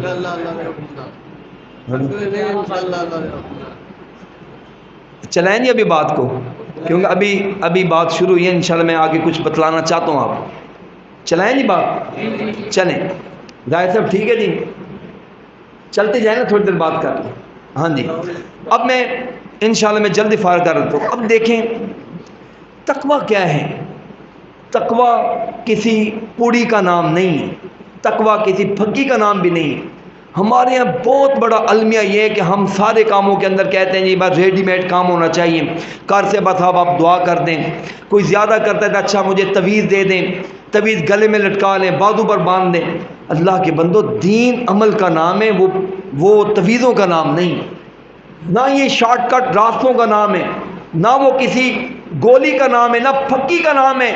حضرات، تقوی کی تعریف محدثین نے یہ کی ہیں، تقوی کی تعریف امام راغب اصفہانی نے اپنی تفسیر کے اندر یہ کی ہیں کہ اللہ کے جو کام، رسول علیہ السلام کے جو کام کرنے والے آپ نے کہا ہے کرو، ان کو کر لیں گے اللہ آپ کو متقی بنا دے گا، نمبر 1۔ نمبر 2، اللہ اور اس کے رسول نے جن چیزوں سے رکنے کا کہا ہے ان سے رک جائیں، یہ تقوی کا کام ہے۔ یعنی مطلب کیا ہو گیا؟ کوئی آپ سے کہے آپ نے تقوی اختیار کرنا ہے، تقوی کی تعریف کیا ہے؟ جو کام کرنے والے ہیں ان کو کر لیں، اور جن سے رکنے والے کام ہیں ان سے رک جائیں، یہ تقوی ہے۔ اللہ کا حکم ہے حلال کھاؤ، یہ تقوی ہے، آپ حلال کھائیں۔ اللہ فرماتے ہیں حرام سے بچ جاؤ، حرام سے بچ جائیں، یہ تقوی ہے۔ سچ بولو، یہ تقوی ہے۔ جھوٹ سے نفرت کرو، یہ بھی تقوی ہے۔ جھوٹ سے نفرت کریں گے، یہ تقوی ہو جائے۔ اگر آپ سچ بولے نا، یہ تقوی نہیں ہے۔ آپ حرام کھائیں، دغا کریں، یہ تقوی نہیں ہے۔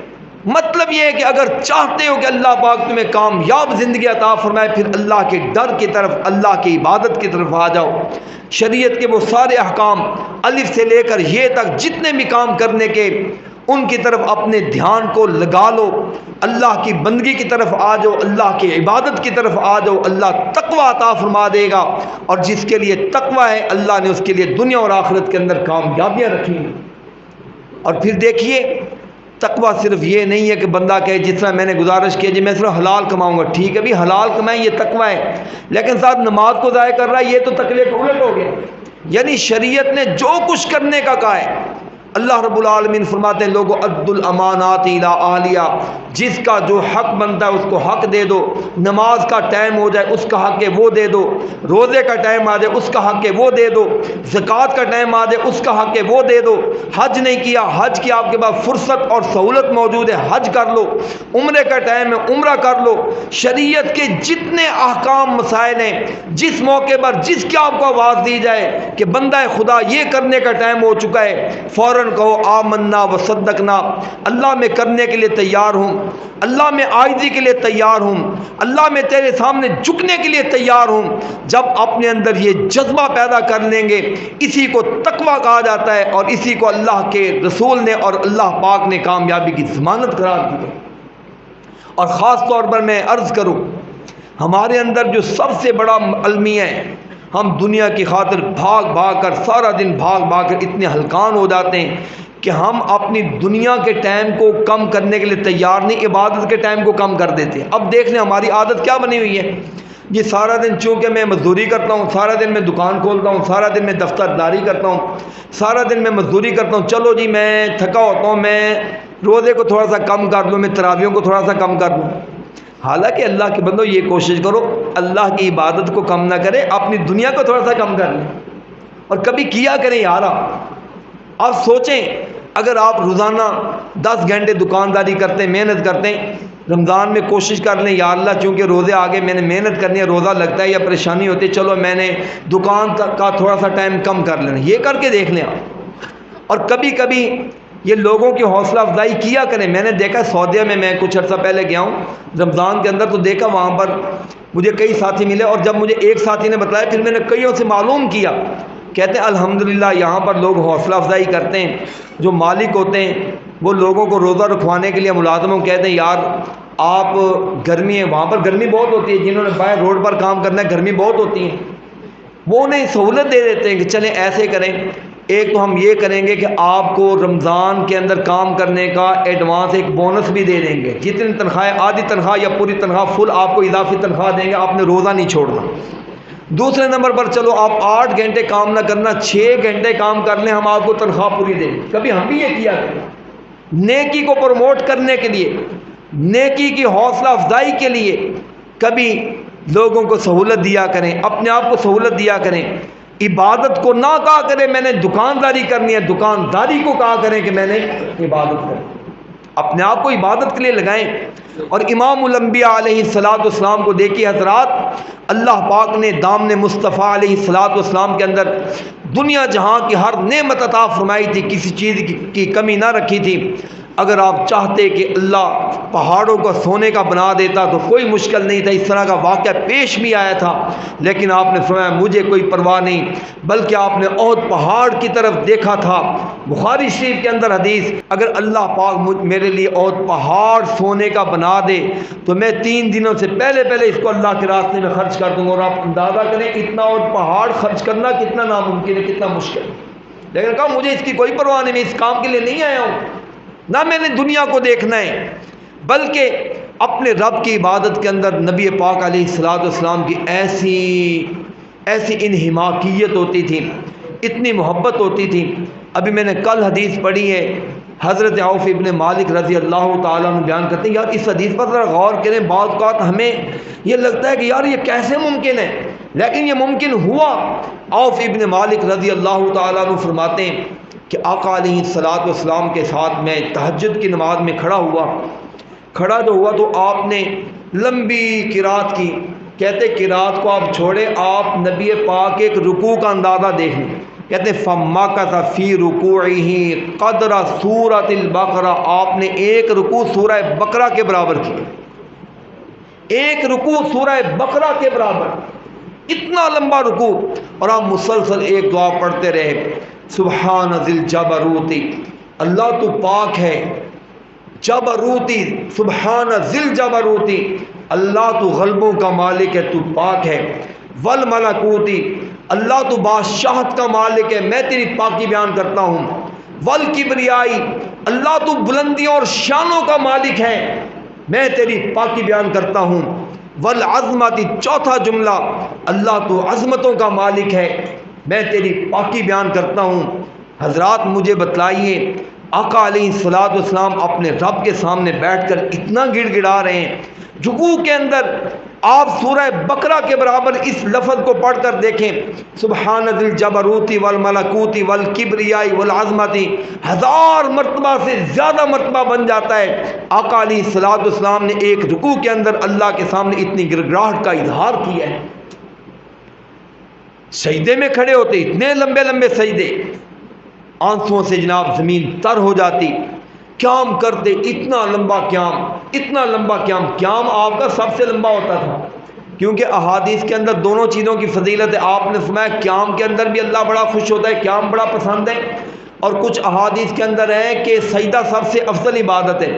اب محدثین نے دونوں حدیثوں کا جوڑ اور تطبیق یوں پیدا کی ہے کہ رات کو اگر نماز پڑھیں تو رات کی نماز میں قیام زیادہ افضل ہے، دن کی اگر نمازیں پڑھنی ہو تو دن کی نمازوں میں سجدے زیادہ افضل ہے، کریں سجدے۔ حضور علیہ الصلوۃ والسلام، حضرت عبداللہ ابن عباس کہتے ہیں ایک مرتبہ میرے ابو کہنے لگے، بیٹا جس دن نبی پاک تیری خالہ کے گھر میں ہو نا، اس دن تو نے آقا کے گھر میں جانا ہے۔ کہتے ہیں جو آپ کی بیوی میمونہ تھی نا، وہ میری خالہ لگتی تھی، سگی خالہ ہے۔ جس دن آپ میمونہ رضی اللہ تعالیٰ عنہ کے گھر میں تھے، مجھے پتہ چلا ہے کہ آج دن آپ نے ادھر آ رہا ہے، تو میں آپ کے گھر میں آ گیا۔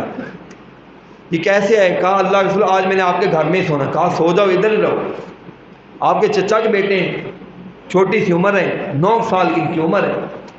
کہتے ہیں جیسے ہی رات کا وقت ہوا، حضور علیہ السلام اٹھیں، آپ نے سب سے پہلے آسمان کی طرف دیکھا، وضو ابھی نہیں کیا، آسمان کو دیکھ کر سورہ آل عمران کی آخری 10 آیتیں پڑھی ہیں، ان فی خلق السماوات، وہ ایک علیحدہ مضمون ہے، انشاءاللہ آج رات کو وطروں میں ہم یہ پڑھیں گے آیتیں، بڑی کمال کی آیتیں، ان کے اندر بڑی دعائیں، بڑی مغفرت کی دعائیں ان کے اندر۔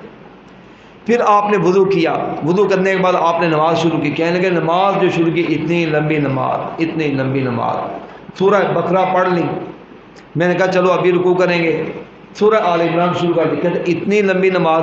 کہتے تمہیں پتہ ہے میں نے کیا ارادہ کر لیا تھا؟ بعد میں لوگوں کو بتلا رہے. کہنے لگے کیا؟ کہنے لگے اردت بامر سن، میں نے بڑا خطرناک ارادہ کر لیا تھا. کہنے لگے کیا؟ کہتے میرا ارادہ بنا تھا نبی پاک کو چھوڑ کر بھاگ دوں گی. بس ٹھیک ہے، دیکھ لی بہت لمبی نماز پڑھی ہے.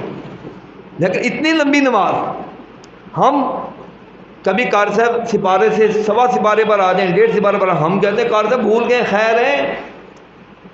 کبھی کہتے ہیں وہ قاری صاحب آپ نے کون سا دکانداری کرنے یا آپ نے کون سا مجھوں کو پٹھے ڈال دیں، ہم نے سارا دن یہ کام کرنے ہوتے ہیں. چھوڑیں جی یہ کام. ہمارے پاس 100 بہانے موجود ہوں گے، اللہ کی عبادت کے لیے وقت نہیں. حالانکہ اللہ کے بندوں، میں نے پہلے عرض کر دیا یہ دکانداری اصل مقصد نہیں ہے، یہ رقبہ داری اصل مقصد نہیں ہے، یہ دنیا کی نعمتیں بیوی بچے اصل نعمت نہیں. اصل مقصد جو ہے نا وہ عبادت ہے. یہ چیزیں تو اللہ پاک نے بطور غریبی کے عطا کر رکھی ہیں. چلو تمہارا دل لگا رہے، تم کھاتے پیتے رہو، اور ہم کھانے پینے کے اندر لگے ہوئے ہیں، اصل مقصد کو بھول کر بیٹھے. ہمیں کس چیز کی پرواہ ہی نہیں ہے، فکر ہی نہیں ہے. آقا علیہ الصلوۃ والسلام اتنی لمبی عبادت، حتیٰ کہ یہ ہوتا، کہتے ایک دن نہیں، 2 دن نہیں، روزانہ ہم صبح دیکھتے تھے حضور علیہ الصلوۃ والسلام کے پاؤں مبارک متورم ہوتے تھے، سوجے ہوئے ہوتے. مجھے بتلائیں کیا زندگی میں ایک مرتبہ بھی ہمارے ساتھ یہ ہوا ہے کہ ہمارے کبھی پاؤں سوجے ہوں؟ میں بالخصوص اپنے جوانوں سے گزارش کروں گا، نوجوانوں، اللہ کے لیے اپنے وقت کو غنیمت سمجھے. نوجوانی کی عبادت اللہ کے یہاں بڑی قابل قبول ہے. قیامت کے دن اللہ پاک نے بندے کی پوری زندگی کا حساب لینا ہے، لیکن خاص طور پر اللہ جوان سے پوچھے گا ان شبابہ فیما افناؤ، پہلے تو مجھے بتلا تو نے جوانی کہاں پر کھپائی تھی. ایک بندے کی اگر 60 سال کی زندگی ہے نا، اس کے پہلے والی زندگی کا علیحدہ حساب ہوگا، 40 سال سے اوپر والی زندگی کا علیحدہ حساب ہوگا. لیکن یہ جو جوانی کی زندگی ہوتی ہے نا، 18 سال سے لے کر تقریباً 35 36 38 40 سال تک کی زندگی، اس کے بارے میں خاص سوال ہوگا، بتلاؤ اس بارے میں تم نے کیا کیا. یہ جوانی مستانی ہوتی ہے، یہ جوانی بندے کو بہت بہکانے والی ہوتی ہیں. دل کے اندر عجیب و غریب امنگیں ترنگیں خواہشات ہوتی ہیں.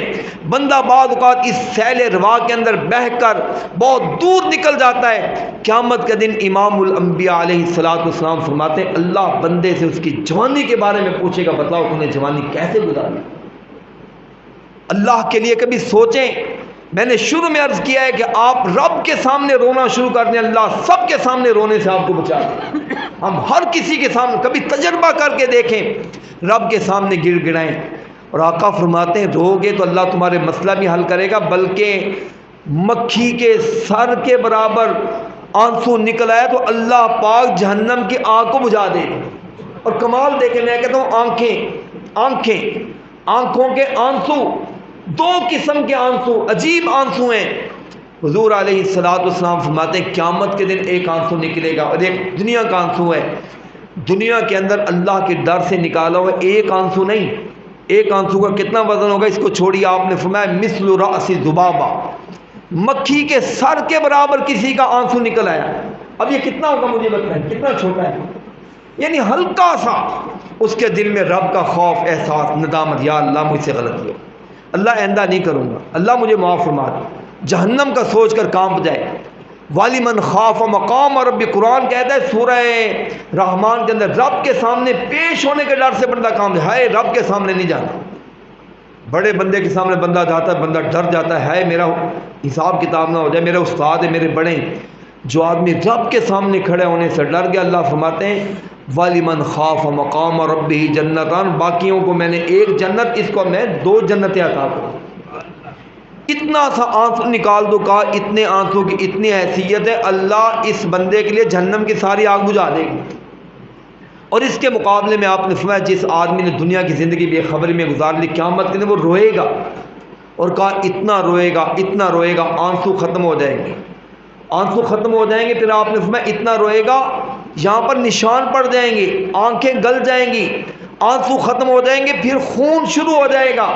روئے گا لیکن رونا ذرہ برابر، وہاں کے لاکھوں کروڑوں آنسو وہ دنیا کے آدھے آنسو کا مقابلہ نہیں کر سکتے.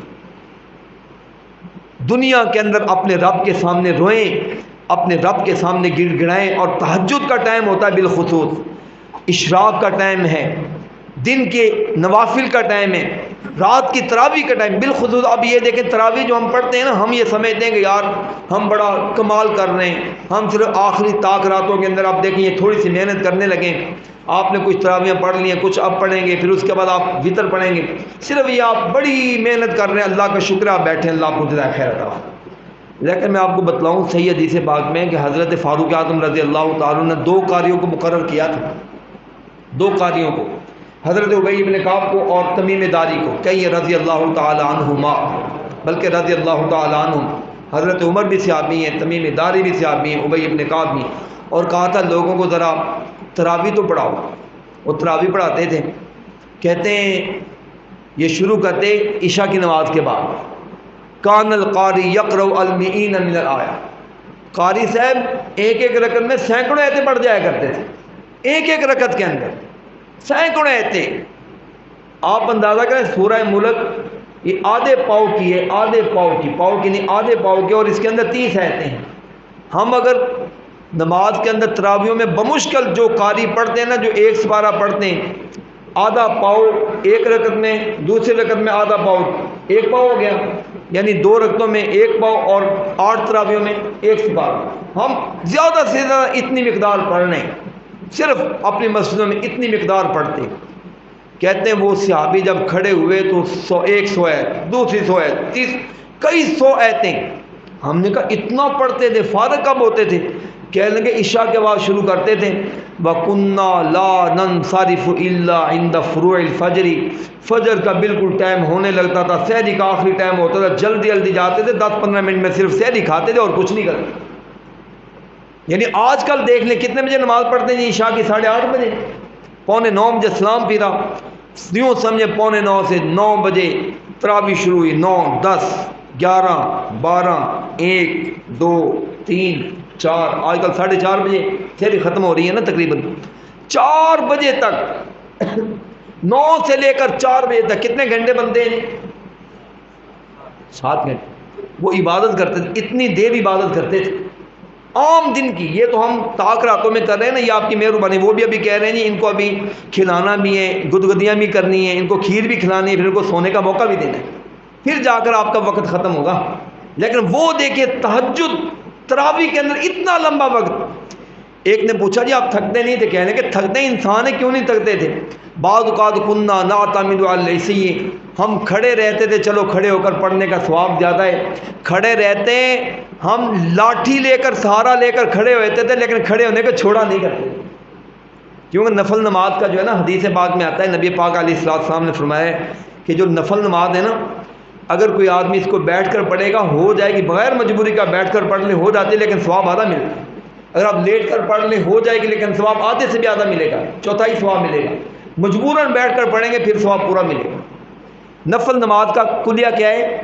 اگر کھڑے ہو کر پڑھیں 100% آپ کو ثواب ملے گا.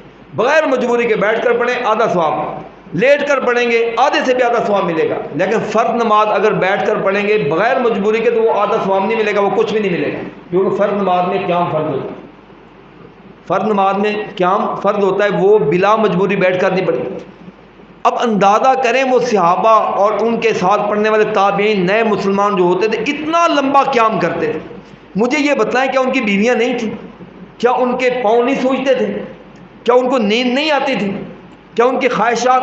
ہر بندے کی خواہش ہے، ان کے بھی دل چاہتے تھے ہم آرام کر لیں، ان کا بھی دل چاہتا تھا آرام کر لیں، ان کا بھی دل چاہتا تھا سو جائیں، ان کا بھی دل چاہتا تھا صبح کے لیے ہم نے ورک کرنا ہے، دفتر میں جانا ہے. لیکن حضرات ان کے دل میں تڑپ تھی، تما تھی کہ یہ وقت ہے جو اللہ پاک نے ہمیں دیا ہے، اس کو اگر کچھ کر لیں گے تو آگے کام آ جائے گا، اگر اس کو گنوا لیا تو پھر یہ ہم سے روٹ جائے گا، ختم ہو جائے گا، اور آگے اللہ حساب لے گا کہ بھیجا تجھے کس لیے تھا اور کرتا کیا تھا.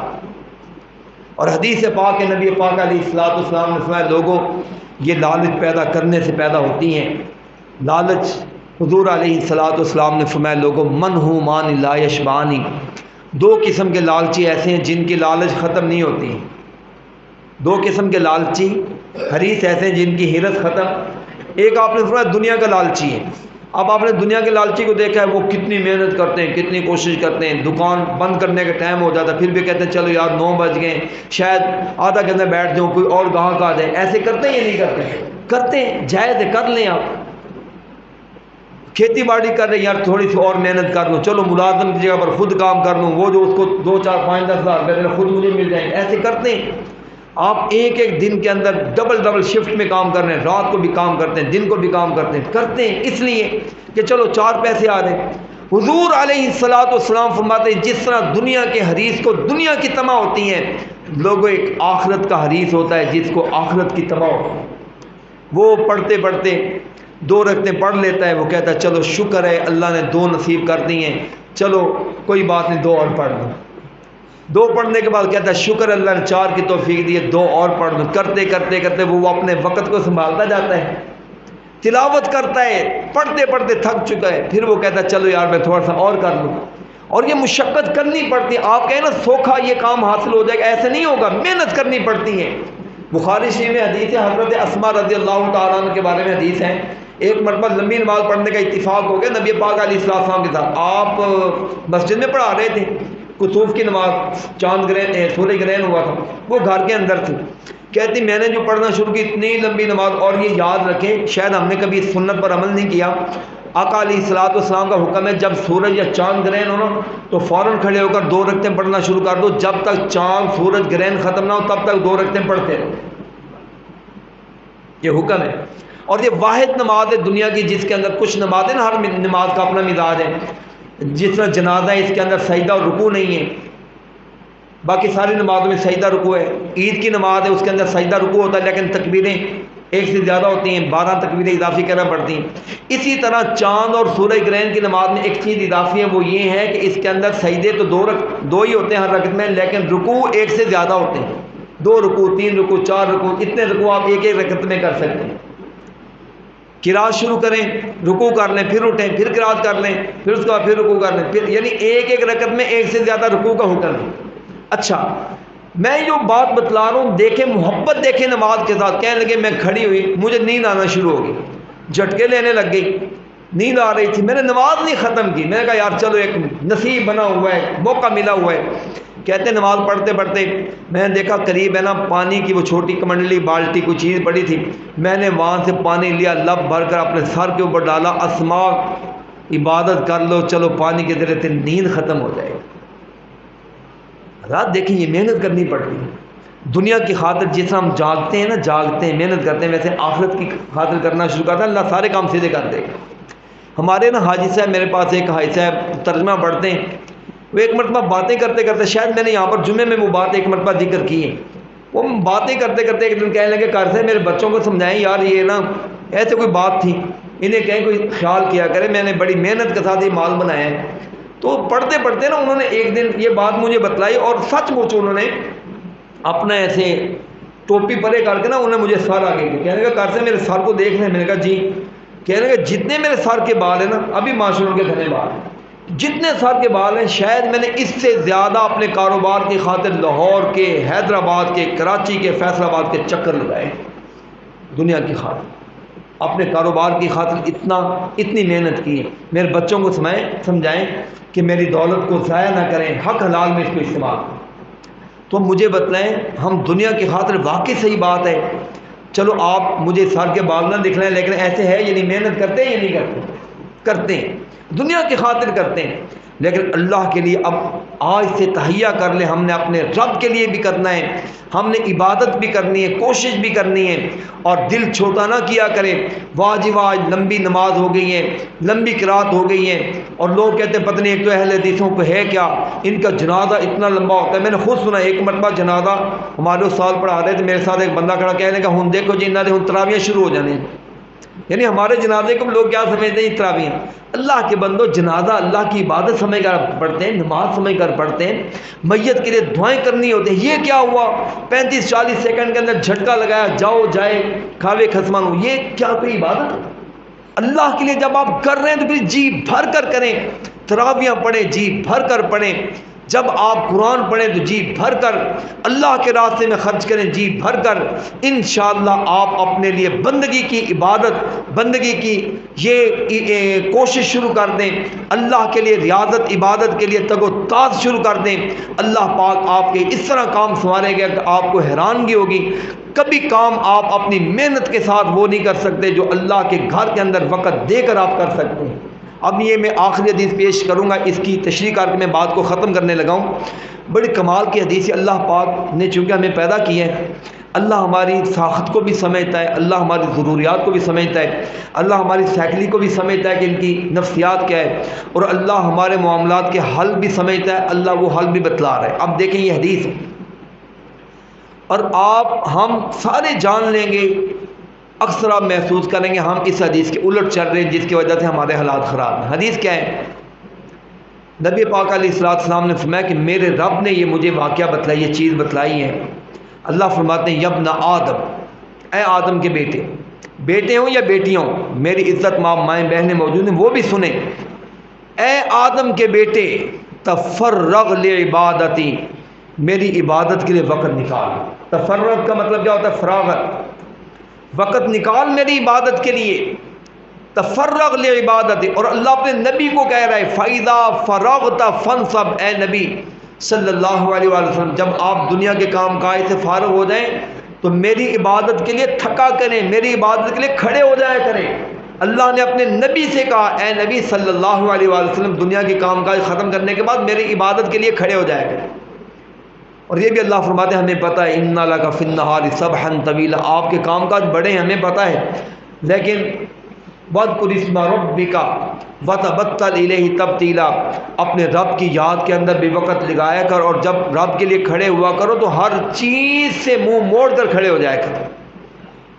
اللہ فرماتے ہیں میرے بندے تفرغ لعبادتی، اس طرح میری عبادت کے لیے وقت نکال۔ اچھا اگر وقت نکالیں گے اللہ کیا کرے گا؟ اللہ فرماتے ہیں اسد فقرہ کا، تیری فقیری کے راستے ختم کر دوں، فقیری کے راستے بند کر دوں، فقیری کو ختم کر دوں۔ وَأَمْلَأْ صَدْرَكَ غِنَا، اور میں تجھے غنا عطا فرماتا ہوں، قناعت، صبر، غنا، آنکھوں کے اندر بھی سکون، طمانینت ہوگی، دل کے اندر ایک راحت ہوگی۔ یہ کب ہوگا؟ جب تم میرے لیے عبادت کرے گا اور وقت نکالے گا۔ اچھا اس کے مقابلے میں اللہ فرماتے ہیں یہ یاد کر لے اگر تو نے یہ کام نہ کیا، لفظوں پر غور کر، اللہ فرماتے ہیں پھر کیا ہوگا؟ لم اسد فقرہ کا، کبھی تیری فقیری کو میں ختم نہیں کروں۔ تو کرتا رہے سارا دن کام، کولو کے بیل کی طرح سارا دن کام، صبح کام، دوپہر کام، شام کام، ہر وقت کام تو کرتا رہے۔ اللہ فرماتے ہیں ایک تو تیری فقیری ختم نہیں ہوگی، اور دوسرا اس سے بھی خطرناک کام یہ ہے، اللہ فرماتے ہیں فقیری ختم بھی نہیں ہوگی، وَأَمْلَأْ يَدَكَ شُغْلًا، پھر میں تیرے ہاتھوں کے اندر کام ہی کام پکڑا دوں۔ آج کل ہے یہ نہیں ایسے، سارا دن کام کرنے کی وجہ سے کام مزید ہاتھوں میں آ جاتے ہیں، ایک بندہ کام کر کے ہٹتا ہے دوسری مصیبت، دوسرا کر کے ہٹتا ہے تیسری مصیبت۔ یقین جانے اتنی بے برکتی ہیں، اتنی بے برکتی، بندہ خود بھی کما رہا ہے، میاں جی کی پینشن بھی آ رہی ہے، ماں جی کی طرف سے بھی کچھ آ رہا ہے، بیگم بھی کہیں نہ کوئی جاب کر رہی ہے، نوکری کر رہے ہے، بیٹا بھی کما رہا ہے، چھوٹا بیٹا بھی کما رہا ہے، دکان بھی کرائے پر دے رکھی ہے، ٹریکٹر ٹرالی بھی کام کر رہے ہیں، گھر کے اندر دودھ بھی بیچا، سارے کام کرتے ہیں، لیکن شام کو دیکھنے میاں جی کہتے ہیں حال کوئی نہیں ہے، پریشانی بڑی، بنتا ہی کچھ نہیں ہے، نکلتا پتہ نہیں کدھر ہے۔ میاں صاحب یہ حدیث ہے، اللہ رب العالمین فرماتے ہیں میرے بندے جب تو عبادت نہیں کرے گا، تیری فقیری جس کو ختم کرنے کے لیے تو لگا ہوا ہے، فقیری بھی ختم نہیں ہوگی، بلکہ تیرے ہاتھوں کے اندر کام ہی کام پکڑا دو۔ اور آج کل دیکھنے کئی لوگوں کو ہم نے دیکھا یقیناً صبح سے لے کر شام تک کام کرتے ہیں، لیکن چین کوئی نہیں، نہ اولاد کی طرف سے راحت، نہ بیوی کی طرف سے راحت، نہ بہن بھائیوں کے ساتھ اچھے تعلقات ہیں، نہ ہمسایوں کے ساتھ اچھے تعلقات ہیں، نہ منڈی مارکیٹ میں ہمسایوں کے ساتھ اس کی بنتی ہے۔ کیا زندگی ہے مجھے بتلائیں، پوری زندگی جو کیا چلو بندہ وہ تو حاصل کر لے، جب وہ بھی حاصل نہیں ہوا تو بتلائیں ہم نے حاصل پھر کیا کیا۔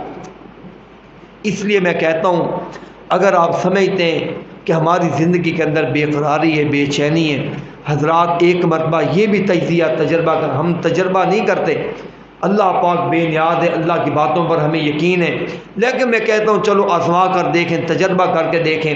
اگر آپ نے آج تک 10 سال 20 سال 30 سال 40 سال اپنی منمانی کر لی ہے، تھوڑا سا نماز کے لیے ٹائم، روزوں کو رو دھو کر ٹائم، تراویحوں کے لیے روتے دھوتے ہوئے آئے، نماز کے لیے حالت یہ ہوتی کہ آخری رکعت میں ہم نے آنا ہے، سب سے آخر میں آنا ہے، سب سے پہلے نکل جانا ہے، جمعہ ہمیں کبھی سننے کا موقع اور توفیق نہیں ہوئی، آخری وقت میں آنا ہے، آخری وقت میں چلے جانا ہے۔ اگر پوری زندگی حضرات یہ کام کیا تو میں آجزانہ التجا کروں گا اب اللہ کے لیے، حدیث پر ایمان رکھتے ہوئے تھوڑا سا اپنا پیٹرن تبدیل کریں، اپنا لائف سٹائل اپنے تھوڑا سا تبدیل کر کے دیکھیں۔ بالخصوص نوجوان حضرات اپنے کاز کو، اپنے مقصد کو، اپنی زندگی کو اسلامی دھارے مسجد کے اندر لے کر آئیں، اللہ کی عبادت کے اندر مصروف کریں۔ انشاءاللہ اللہ اپنے وعدوں کے مطابق وہاں سے آپ کی یاوری کرے گا، وہاں سے آپ کی مدد کرے گا، وہاں سے اللہ پاک آپ کو رزق عطا فرمائے گا۔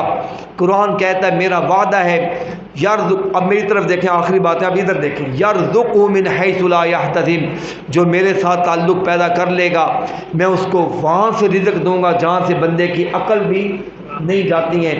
اللہ رب العالمین مجھے اور آپ کو اس کی توفیق عطا فرمائے، اللہ پاک ہمیں اس کی اہلیت عطا فرمائے، اللہ رب العالمین ہمیں اپنی کامل بندگی کے لیے منتخب فرما لے، ہمیں اپنی صبح، اپنی شام، اپنا رات، اپنا دن اسی طرح اپنی عبادت میں لگانے کی توفیق عطا فرمائے۔ جس طرح آج ہم یہاں پر بیٹھے ہیں اس کو اپنی عادت بنا لیں، صرف رمضان کے لیے نہیں، یہ تو رمضان ہماری اصل میں عادت بنانے کے لیے آتا ہے، ایک مہینہ صرف ہماری عبادت اور ریفریشر کورس ہے کہ میرے بندوں یہ تمہیں ایک تھوڑا سا راستہ دکھلا دیے ہیں، اب اس کے اوپر چلتے رہیں، کوشش کریں رمضان گزرنے کے بعد یہ نہ ہو، رمضان عجیب ہوتا ہے معاملہ، رمضان گزرتا ہے، یہ تو ہم نے حدیثوں میں پڑھا ہے کہ شیطان کھل جاتے ہیں، لیکن یہ تو نہیں کہیں سنا کہ بھی بندے بھی کھل جاتے ہیں، اور اعلان کرانا پڑتا ہے مسجدوں کے اندر، حضرات نمازی ہماری مسجد کے گم ہو گئے، رمضان میں آتے رہے، پتہ نہیں وہ کہاں گئے، یار ایسے نہ ہو، کیا خیال ہے جی، ایسے نہ ہو، رمضان کے بعد بھی مسجدوں کے ساتھ دل لگائیں، محبت کریں۔